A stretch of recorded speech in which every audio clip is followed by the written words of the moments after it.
Knowledge of the blissful as well as the wretched state. BD number 7126. May 21, 1958. You cannot imagine the happiness in the kingdom of light, neither can you imagine the torments which the souls have to endure in the realm of darkness. Yet time and again you are informed of both through my word, thus you are not entirely without knowledge. However, whether you believe it or not, is up to you, nevertheless it will determine your own fate when your soul leaves the body and enters the kingdom of the beyond. For as soon as you believe what you are told time and again by my word you will also live your earthly life accordingly, for no believer will irresponsibly live for the moment, everyone will make an effort to live according to my will, even though his weak will can often make him fall.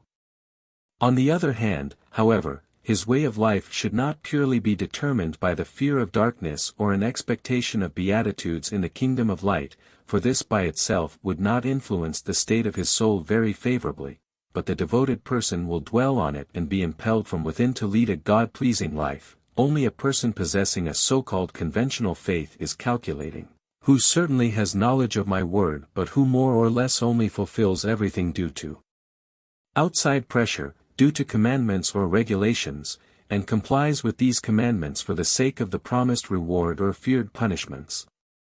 True faith, however, will establish the connection with the one in whom the human being believes.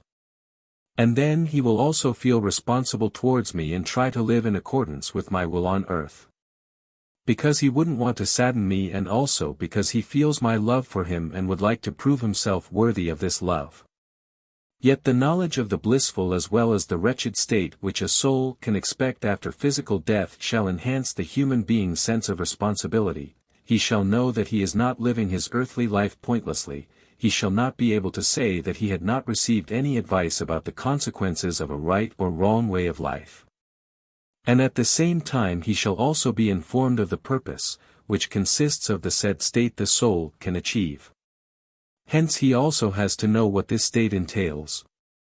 However, evidence of this cannot be given to you, yet time and again a seriously striving person will indeed receive verification from the beyond which then will no longer force him to believe, because only a devoted person may experience such or it is intended to serve those of little faith as merciful evidence, whose weak faith needs a little support but who voluntarily want to live according to my will on earth.